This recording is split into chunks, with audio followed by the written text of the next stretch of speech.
Welcome to No Apologies. I'm Dana Lash. America has a new hero, ladies and gentlemen, right up there with the firefighters who rushed into the buildings on 9/11, or Captain Scully, who landed a Boeing airliner full of passengers on the Hudson River.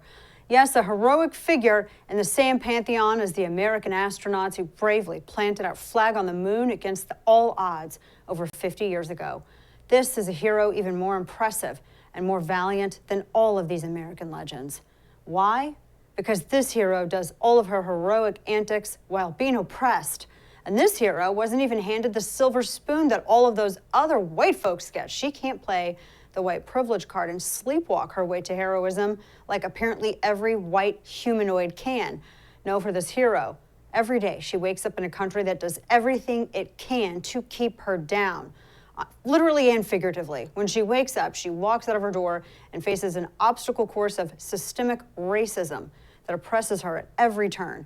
And yet she soldiers on, carrying a psychological weight right on her back, much heavier than the hammer she throws to achieve third place finishes in the Olympic trials.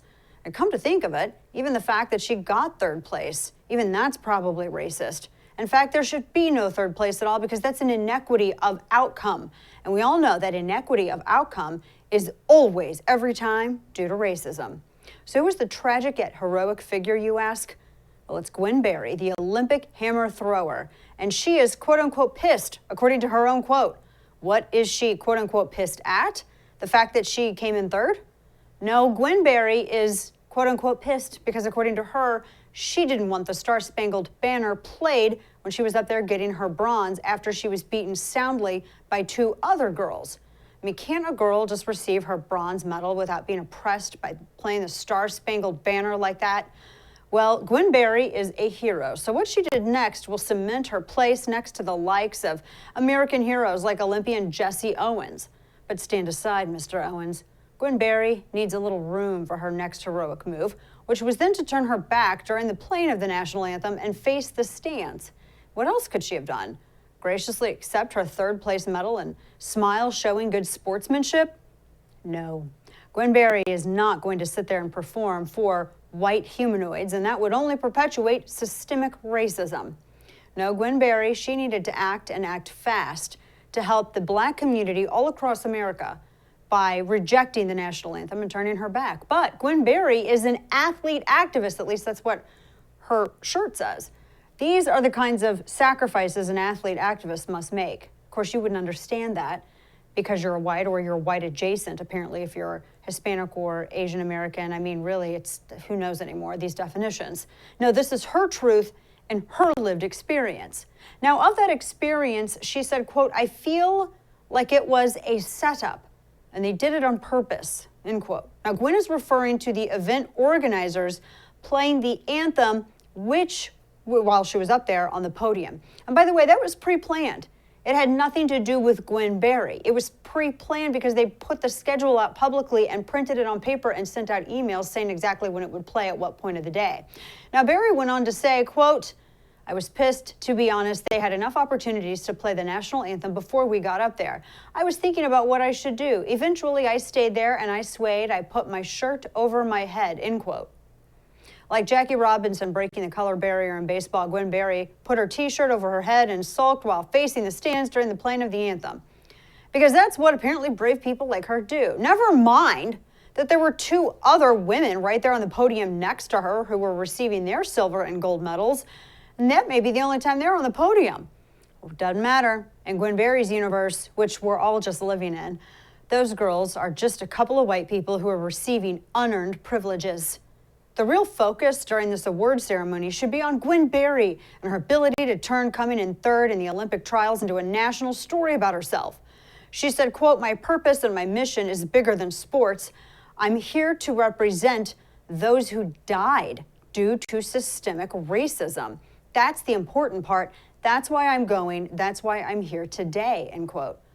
Now, I know what you're thinking. Dana, isn't Gwen just another Colin Kaepernick? That NFL quarterback whose career was fading and no NFL team would hire him, so he started cynically taking a knee every time the Star-Spangled Banner played. You know, Colin Kaepernick. He was raised by white parents, but apparently hates America because it's racist, although Ibram Kendi, remember, he said Amy Coney Barrett was a colonizer if she was, or white families adopt black children, so who knows. I don't know, America that made him wealthy beyond his wildest dreams, which apparently is oppression. Yes, Colin Kaepernick, the NFL player that everyone called brave for wearing socks that featured cops as pigs and wearing pro-Castro shirts, and then getting multi-million-dollar contracts from Nike for doing so. Yeah, that guy. No, Gwen Berry is not a grifter like Colin Kaepernick. Gwen Berry is a brave young woman who couldn't possibly think that it's trendy or cool to walk all over America while at the same time representing America in front of the world. Gwen Berry, she's another hero. She's like another Olympic hopeful, actually. Trans BMX rider Chelsea Wolfe, who wrote in a Facebook post, quote, "My goal is to win the Olympics so I can burn a U.S. flag on the podium," Wolfe reportedly wrote in March, alongside an online article about how trans girls should be treated as biological males in school sports. "This is what they focused on during the pandemic, hurting trans children," she wrote. BMX trans rider Chelsea Wolfe is no Gwen Berry, of course, because Chelsea is white. But when this biological boy isn't busy beating biological women in BMX, Chelsea has every intention of lighting the American flag on fire if she actually makes it to the podium at the Olympics.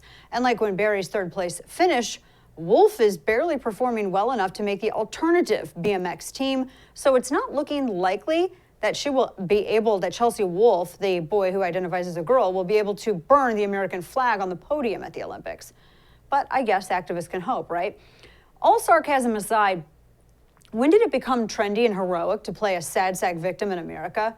I mean, seriously think about it. This generation has done something pretty amazing, or should I say tragic, because they've managed to turn victimhood into the new American heroism. And the bigger the victim you are, the more likely you are to get celebrated and maybe even get $1 million contract from Nike. They can make a shoe after you. The victimhood air sneaker. The more oppressed you are, the higher you go. Made by slave labor in China, of course. But it's not just that this generation of athletes is turning victimhood into heroism, but they also deserve a gold medal for narcissism. It's like, hey, Gwen, did you ever think about the two women next to you who won silver and gold? Because it was their moment too. In fact, when you win an event rather than come in third place, it's actually the gold winner's moment most of all. And the podium award ceremony is the moment in which excellence is recognized. It's the chance to celebrate the actual winner. It's actually the opportunity for the competitors to give it up for the winner too, something Berry could have done. Or is apparently humility now a colonial or white privilege, whatever idea too? I mean, I'm asking because apparently we're told by critical race theory Marxists that merit and hard work are quote unquote white values apparently now, which is garbage and also by itself so completely and totally racist. I have news for people like Gwen Berry. Gwen Berry is no Jackie Robinson or Muhammad Ali. Both of them came up in an America where there was widespread racism, perpetuated by one side, I might add, which has since been, we've worked so hard as a country to get past it. Both had twice the character, the charm, and charisma that Berry so far demonstrated, and they were true champions who simply wanted the chance to compete. And when they were given the opportunity, they lit the world on fire. And Gwen Berry is no Jesse Owens either. When Hitler was busy telling the world about the superiority of white German genetics, Jesse Owens went into Hitler's house and in the 1936 Olympics put on a clinic. And America was hardly perfect on issues of race in 1936, and yet Jesse Owens went and represented America and showed the fascists that superiority based on genetics is a fallacy. One of the most inspirational moments in human history, not just American history. And Jesse Owens won 4 gold medals for America and absolutely embarrassed and disgraced Hitler beyond belief and all the people who didn't think that he could do what he did back home. That's what bravery and American heroism looks like, Gwen Berry. And Jesse Owens' example showed us another thing. You don't know history, and you don't know what the rest of the world is actually like. That protest that Berry put on during that ceremony, try that in communist China. She'll be disappeared just as that's literally a term that they use. Where did Jimmy Lai go? Try humiliating Vladimir Putin in the same manner. Turn your back on the Russian anthem and see what happens. Or maybe Gwen Berry would want to see what happens when you turn your back on the North Korean flag in the Olympics. She'd likely be executed. And quite honestly, remember Iraq? When Saddam Hussein had actually, what was it, the Yusei and what was that, those 2 brothers that he put one of them in charge of the Iraqi Olympics and they tortured athletes that failed? Or what about in Iran when they were actually executing failed athletes? Yeah, see, we don't do that here, not in America, because we have freedom, and freedom is our American system. And this is the only country in the world with a robust First Amendment that protects speech like Gwen Berry's, even ungrateful, pathetic speech. Gwen Berry doesn't know the first thing about heroism because Gwen Berry is not a hero. And Gwen Berry isn't a victim either. Gwen Berry is a person who suffers from a viral disease going around in America these days. It's called ingratitude. It's a disease that is destroying the greatest country ever created from the inside out. Once the virus of ingratitude infects a culture, it spreads. And if ingratitude becomes cool because corrupt corporations who like to take a knee before the communist Chinese party celebrate victimhood too, like Nike, this ingratitude becomes trendy, and then kids start to emulate these pathetic displays of victimhood, and America moves further towards its own destruction. You want to do something truly brave? Maybe Gwen Berry could try showing some gratitude. Gratitude for the opportunity, gratitude for the health, gratitude for the fact that you have 3 women standing up there, the athletic prowess that she possesses, and she's a talented athlete, make no mistake. Be grateful for that. And the country that bled for her right to exercise those God-given talents, and even as she spits on it, I mean, who knows? Show some gratitude. Maybe you just might start a new trend, a positive one that would actually do good in the world, and who knows? Even help a career more so than playing a victim would. Somebody that would become a real American hero through gratitude, one worth celebrating and emulating. Well, the infrastructure deal is apparently back on track after Joe Biden walked back his remarks that derailed it. Their good cop, bad cop strategy is going horribly. John Davidson, political editor of The Federalist, is here to discuss it when we come back. Keep it here. Black Rifle Coffee Company is a veteran-owned coffee company serving premium coffee to people who love America. Veteran CEO and founder Evan Hafer spent over 7 years on the ground overseas with U.S. Special Forces and as a CIA contractor. Black Rifle Coffee is committed to Evan's vision of supporting veteran, law enforcement, and first responder causes. This summer, Black Rifle Coffee Company invites you to enjoy your coffee, whether you are brewing the perfect cup of pour-over or cracking a can of 300 on your next backcountry mission. Black Rifle Coffee is here to fuel your way wherever the summer takes you. So head on over to blackriflecoffee.com/DanaTV to order yours. Use code DanaTV at checkout for 20% off your purchase and your first coffee club order. Fuel your summer with America's coffee. Black Rifle Coffee.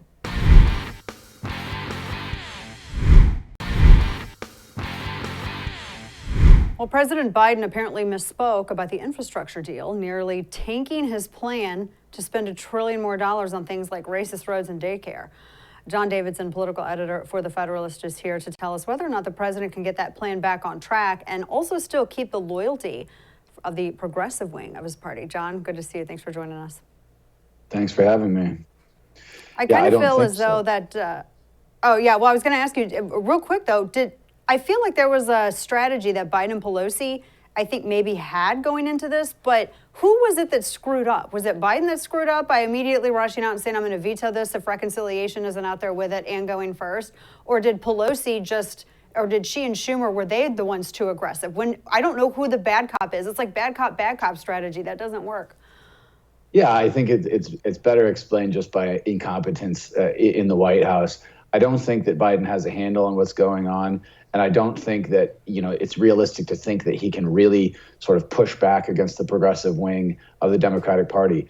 The progressive wing is in charge now, and that's who he's taking orders from. And frankly, that's who Pelosi is taking orders from. We've seen this now over the period of several years, Pelosi trying to dial things back, being unable to control her conference, and then being forced into positions. And this goes back to impeachment, by the way. Pelosi didn't want to do that during the Trump administration. So I think it's pretty clear who's kind of running the show on the Democrat side right now. And Biden is kind of along for the ride, and trying to sort of clean up when he misspeaks. Yeah, to me, I thought that was kind of disastrous that he went out there the way that he did. I know McConnell had made a statement, I think it was earlier today. He said that he was hoping that because Biden had already made mention of maybe perhaps decoupling, for the lack of a better way to put it, the infrastructure from reconciliation. But it doesn't seem like Pelosi and Schumer are going to follow the president's lead. I know that's something that McConnell had hoped for in his statement. I mean, what do you think? Because they got this, they supposedly got this compromise deal because they took out 30,000-foot view, all the bad stuff, but it looks like that's all going to get shoved back in there anyway, past the reconciliation. So really, what did Republicans win? Not much, and it shows the folly of Republicans trying to negotiate and sort of strike deals with a Democratic leadership in Congress that's totally committed to these radical bills and these really transformative pieces of legislation. They're doing it under any guise possible. Everything is infrastructure now, according to Pelosi and House Democrats. So I think it's sort of foolhardy and maybe a little bit naive for Republicans in the Senate to think that there is a deal maker. It's like they don't have a negotiating partner. There's no one who can really speak to them on the Democratic side from a moderate point of view. So any compromise they come up with and announce is going to get torpedoed by the progressives in the House. And that's what we're seeing here. And it seemed like those progressives, John, they really wanted to make sure the climate change funding was included. I read some kind of crazy statement that was put out on behalf of Democrats. They said that they were somehow capitulating to something that Joe Manchin had requested. They were going to take out some of this other stuff so that it could include the smart spending for climate change, and that was somehow going to save money in the long run. What kind of fuzzy math are they doing? Because that doesn't make sense to me. Well, when you're dealing, we have to understand you're dealing with ideologues. And so when, infrastructure is climate change, and when national security is climate change, when the border crisis is climate change, you can't have any meaningful conversation about actual infrastructure, roads, bridges, things like that, because everything is going to be twisted around to serve their ideological interests, which is to increase government spending, bring everything under the umbrella of climate change and social justice, and fighting inequities and anti-racism, and we see that, and we saw that during the Obama administration. These offices in the State Department that were completely devoted to climate change as foreign policy, and now we're seeing that sort of on a legislative level with what Democrats are trying to do with these infrastructure bills.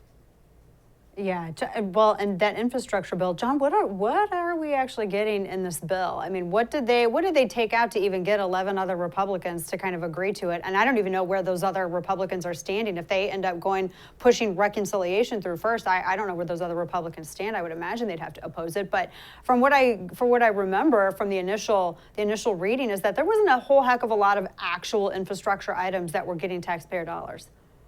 No, when you look at, and the New York Times published this a little while ago, really helpful sort of pie chart that showed visually what the infrastructure spending was going to go to. The portion of it that actually goes to things that we all think of as actual infrastructure, bridges, roads, train lines, things like that was a very small part, wasn't even 50% of the bill, and it was divided up into all these different categories. Everything you can possibly think of was brought under this umbrella of infrastructure, and it's a little bit like the Democrats passing an election reform bill that does more than just reform elections. It federalize. It's a transformational type of thing, and that's what they're going for in these big bills.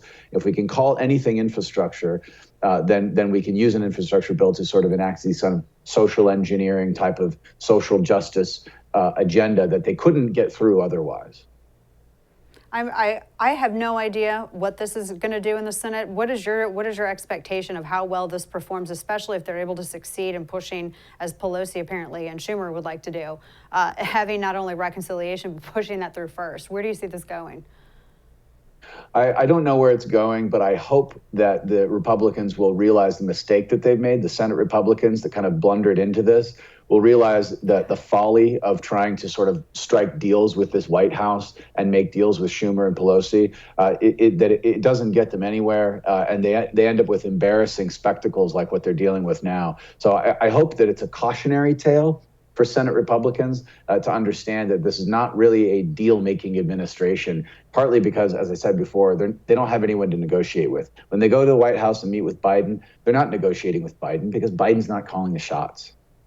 Yeah. How well is that going to look on Biden, though, too? Because it felt kind of that he was trying to remain above the fray. He's the good guy. He's the good guy Democrat president. So that's going to maybe perhaps endear him to some of these voters and let Schumer and Pelosi fight it out. But then he said what he said, like, oh, I'll veto it if they don't both come together to my desk. Well, he kind of stole their playbook instead of just staying in his own lane on that.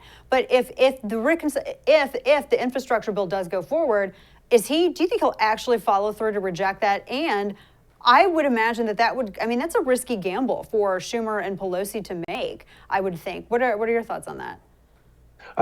My sense is that if an infrastructure bill gets in front of Biden, he'll sign it just to have a win. I mean, his agenda is in shambles. He hasn't been able to accomplish anything. He's been derailed by these crises at the border, these disastrous foreign trips, both for his foreign trip to Europe and the vice president's embarrassing trip to Guatemala and Mexico City, and then her little foray down to El Paso last week.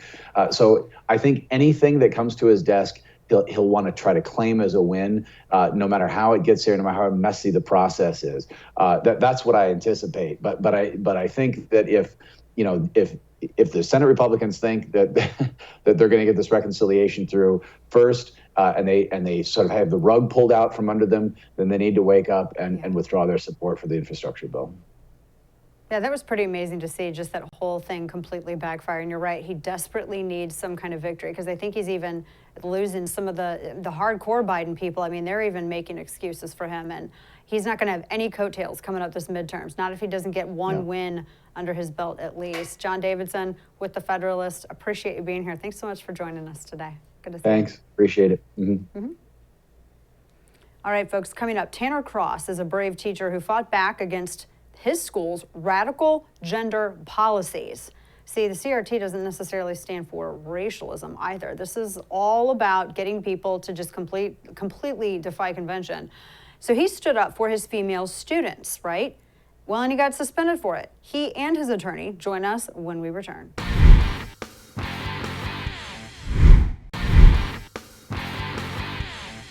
Tanner Cross and his attorney, Tyson Langhofer, join us now. Now, Tanner's a teacher in Virginia he really felt his faith really compelled him to speak up when these new policies that apparently we're just seeing it, schools all across the country are grappling with. These transgender policies were being imposed on the school, which allow not only biological boys to enter the girls' locker room, and he was suspended for this, but also they were trying to dictate to not just teachers, but other students, what sort of pronouns they could or couldn't use and when. Unbelievable stuff. Tanner and Tyson, both of you, welcome to the show. It's good to see you and really appreciate your fight. Tanner, I have to ask, I've been following your case. I know that you've been reinstated to your position because they were trying to get you out of it. I know that from what I understand, there's this grace period, so to speak, up until December. But, you spoke out. For people who are unfamiliar with your story, Tanner, you were at a public school board meeting on your own private, personal time, and you just shared your opinion. Obviously, you are a Christian. You shared your opinion based on scripture. And for this, they were going to punish you for this. And then obviously you started working with ADF and they do such a great job. But I wanted to get how much did that surprise you? I know that they called you in the office, but I wanted to get your initial reaction. Is that something that you ever thought could happen to you in Virginia? Well, I spoke against two proposed policies that I believe were going to be harmful to students and staff members. And I just, I think that there was maybe, a little risk involved, but, we have First Amendment rights, and I felt very confident in the law where I could go, like you said, express my views at a public hearing. Teachers are just like everybody else. We have ideas and opinions, and we like to go advocate for those things, especially things that we think that are going to be harmful to children. And I just couldn't say things that were untrue. That's a great point. And Tanner, Tyson, your attorney in this case, Tyson, what really gets me about this is people looking at Tanner and going after him for his free speech. Again, it was at a public school board meeting. We've all been to school board meetings. He was in his own personal, private capacity. He goes out and he says something that's affirmed in faith that in any other fair application of the law would be discriminatory to target him for expressing something that's faith-based. But yet that standard on speech and judging who can and can't speak, that it seems to be a little ironic when applied in Tanner's case. And I wanted to get your thoughts on that, because it seems to me it's an unfair treatment of speech when you're looking at students and teachers. And why can't we find something where everyone can all exercise their First Amendment? Your thoughts? Well, absolutely, Dana. I mean, you're absolutely right. I mean, this debate is going on throughout the country at school boards across the country. This really fundamental debate about what it means to be a man, what it means to be a woman, and how do we deal with those that are struggling with gender dysphoria, and also respect the rights of students and teachers that hold differing views. And there absolutely is a way to respect that. I mean, we've struck this balance throughout our history. We've been able to protect the First Amendment rights of others, and allow this robust debate to go on, because in Tanner's case, Tanner believes these proposed policies are going to be harmful to teachers by forcing them to say things they disagree with, but also to students by allowing or forcing teachers to say things that they think are untrue. But we know that we can strike this balance, and so Loudoun County was wrong to punish Tanner simply for expressing his views in a public forum where they had actually invited people to give feedback. Yeah, that's a good point. I was reading the judge was saying that the plaintiff looks to prevail just on the merits of the case by itself. Tanner, teachers have great relationships with their students. And I think every single student out there can recall a teacher that really just had, really had a very iconic place in their life, encouraged them to, do something different, or to, go and achieve, just shoot for the sky, so to speak.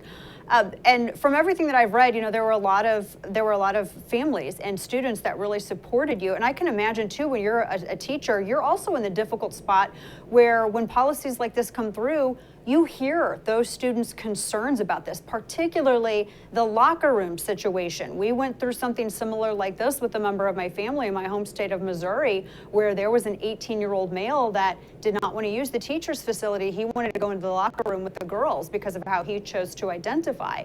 That made the students really uncomfortable, and they were talking to the teachers about it. And I was hearing from friends of mine who actually teach in the district, they were saying that it was a scary position for them to be in, because you see the consequences in the headlines of what happens when you speak out. You didn't have you wouldn't have any second thoughts on a situation like that, I feel. No, I wouldn't have any second thoughts about it. Again, I was worried about and concerned about my students, and I love and care for them, and I can't say things that are untrue that could possibly further damage something on the road for them. I know I'm not a fortune teller, but it's just, I believe it's a responsibility as a teacher to protect children and not say things that are untrue. Right. And I would imagine that there are teachers too, Tanner and Tyson both, that in this school district, and Loudoun County is in the news, it seems like every single week, even when school's not in session, which, Loudoun County is still making news. But I would imagine that there are teachers that are afforded their personal beliefs that are opposite yours, and yet I would also think, Tanner, that nothing has been brought up, no criticism by any parents of those specific teachers. Is that something that you've experienced? I'm sorry, could you say that question again? Yeah, I would imagine that there's some teachers that think differently from you, but I haven't read any news articles where anyone has criticized them for either voicing their opinion or even criticizing you for voicing yours. Has that been your experience? Just because of my faith, it doesn't stop at the door when I go in and teach. We have this saying at my school, it's a slogan, it's we are a family. Sometimes family members disagree, but we still love each other. Yeah. Tyson, I wanted to ask you about this too, with and the judges, as I was just sharing a little bit earlier, saying that the plaintiff was going to prevail on merits, and they did say that it's because he was really affirming his disagreement based on faith. That's something that's protected, our free exercise of religion, our free speech. Obviously you're confident in this case, but unfortunately not every teacher like Tanner finds themselves in a similar situation. What terrifying precedence is being established here bit by bit with these cases? Talk to folks about how they could see this actually affect them in their lives. Well, if Loudoun County is right, every teacher should be really concerned, because essentially what they're saying is that if 5 parents, as in Tanner's case, complain about you and they say, I disagree with your speech or I disagree with your religion, they're saying that that's a significant amount of disruption to allow them to remove you from the classroom. That would completely destroy public schools as we currently know them. Obviously, we know that teachers have different beliefs and different religious beliefs, different political beliefs, and they have the right to assert those beliefs in the political sphere, and they shouldn't be punished simply for expressing those beliefs. And so I think that every teacher should really be cheering this decision, regardless of whether they agree with Tanner or not. They should be cheering this decision because they know that no teacher should be punished simply for advocating for the good of their students. Yeah, that's a great point. Tanner, I have to tell you, I thought of you. I read this quote and I saw it again too. And a friend and guest on our show, Dr. Vodi Bakum, this quote that he has in his book, Fault Lines, it says, "It is the truth which is assailed in any age, which tests our fidelity. It is to confess we are called, not merely to profess. But if I profess with the loudest voice and the clearest exposition every portion of the truth of God except precisely the little point which the world and the devil are at that moment attacking." Elizabeth Rundle Charles wrote this. She says, "I'm not confessing Christ, however boldly I may be professing Christianity. Where the battle rages, the loyalty of the soldier is proved, and to be steady on all the battlefield is a mere flight and disgrace to him if he flinches at that one point." You came to mind when I read this quote, and I know you said that your church stepped up and has been a wonderful help to you and the community. What have you experienced in the aftermath of this, and what advice would you have for other teachers who are afraid to maybe perhaps take a similar stance without encouragement? Well, first, it has been nothing but love from the most, whether it's my community, whether teachers, staff, administrators. My church really stepped up big time. They even had a huge rally for us, and ADF was there, and it was very beautiful. We came out and spoke about the First Amendment and actually encouraging teachers to just use your First Amendment rights in whatever faith or background that you have. Yeah. And ADF, of course, Alliance for Defending Freedom. Tyson, one last question for you. Is there anything that we parents can do to be proactive in kind of put and defending against this, so we don't have to wait until a teacher is either suspended or fired and then we're reacting? Is there something that we can do to be proactive? If so, what would you advise? Yeah, I really think there's two things you can do. One, we need to, as parents, understand what's going on at the school board at all times and to actually get involved, run for the office. Make sure that your voice is being heard, not just in the public meetings, but actually on the school boards, because what we're seeing is school boards are being filled with activists, from outside that are coming in and trying to impose these radical ideologies on parents. And then it's too late once they find out that the board has been taken over. It's very difficult. But secondly, I think not only running for board member, but also, talking about these issues, talking about what it means to adopt a policy where you allow boys to go into girls' locker rooms and where you're forcing people to speak things that you disagree with. Those are things that we need to have the courage to speak out against, just like Tanner did. It may have repercussions, but if more people spoke up, it wouldn't take so much courage to do so. Oh, that's a great point. Great point. Tanner Cross and Tyson Langhofer with Alliance for Defending Freedom. So appreciate your fight. And I know a lot of parents and teachers are greatly encouraged by the example that you both are setting. Thank you so much for your time today. We appreciate it. Thanks for having us on, Dana. We appreciate it. Of course. God bless. All right, folks, coming up, Nike goes above and beyond to bend the knee to China. We're going to explain that when we return. Keep it here.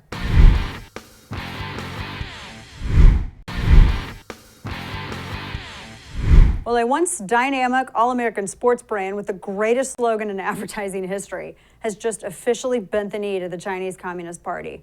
Whew, apparently, the new slogan for Nike will be "Just do it" for the CCP. That's right. When responding to a question about competition from Chinese companies during a fourth quarter earnings meeting, John Donahoe, Nike's new CEO, had this to say, quote, "Nike is a brand that is of China and for China," end quote. Now remember, Nike's a sports brand that grew to worldwide fame in Beaverton, Oregon, and it did so riding the coattails of Michael Jordan and other American legends like Tiger Woods. The Nike swoosh, it's about as American as apple pie, and America made the brand what it is today. But then Nike got woke, and they started finding that they had more in common with the values of Neil or Colin Kaepernick than they did with typical Americans, average everyday folks. That was a real shock to people when Nike decided to make a hero out of a guy who turned to activism because he couldn't get drafted by another team after he slandered the United States and made up facts about police statistics and officer-involved shootings. Now, looking back, it all makes sense because, see, Nike had gotten really good at bending the knee themselves. No wonder they were sympathetic to Colin Kaepernick because they've been getting on their corporate knees for a long time, you see. And why wouldn't they? Because it makes for really great corporate profits to bow to the CCP. The scam goes like this. Take American jobs, offshore them for cheap factory labor in China. Pay the people the equivalent of a few dollars an hour to make your overpriced sneakers and then sell those same sneakers to the black community in America for $200 per set for a tidy profit. And then show the CCP that you're a good corporate citizen of communist China, not that dirty America. Celebrate athletes that spit on the country, America, the country that made your brand famous. That's how, if you're Nike, you stay in the good graces of the CCP. And to save face, you also have to trash the American system while you're busy exploiting it. There's another reason if you're Nike that you announce your fealty to the CCP, because China's, their growth market has a billion of consumers, a lot of money over in China. And after all, if you're a greedy corporation that thinks nothing of using factory labor to maximize your profits and squeeze every last dollar out of the American black community to maximize your margins, well, you then declare your loyalty to the CCP because you know where your bread is buttered. And all of that matters to you. All that matters is your profits. Gorging yourself on Chinese factory labor wasn't enough. You want your slice of the Chinese consumer market too, just like the NBA. And by the way, John Donahoe made $53 million in 2020 as CEO of Nike. Isn't that cool? Express your love for communist China, and meanwhile, you can make a cool $53 million in capitalist America. But I guess CEO John Donahoe was just living up to Nike's famous slogan. Just do it. Just sell your home country out to make some more American dollars off a communist party that is so tyrannical it's loathed by its own people. A communist party that holds over 1 million Muslims in genocidal slave camps. But if you're going to do that, like Nike, in order to make yourself feel better about this scam, you'll want to trash America. You know, do some equivocation between these two nations and pretend like one nation is no better than the other. Talk up American oppression and fake systemic racism. Just change the subject. You wouldn't want people to focus on Nike being mixed up with an international crime syndicate, also known as the CCP. But hey, Nike, we've got an even more accurate slogan for you. Just sell out. It's just 3 words. It'll look great on a t-shirt, and the NBA has already done it too. That'll look great in your boardroom. Should get your Wall Street investors salivating. Maybe CCP President Xi Jinping will wear that t-shirt. Maybe Nike could sponsor him. Actually, Nike is already sponsoring him. I wonder how big that particular Nike contract is. One last thing on this, if you're a consumer who loves this country, please consider buying some other brand, one that actually is of America and is for America, unlike Nike, whose CEO says is of China and for China. That does it for us tonight. Thanks for tuning in. Good night, and don't bend the knee.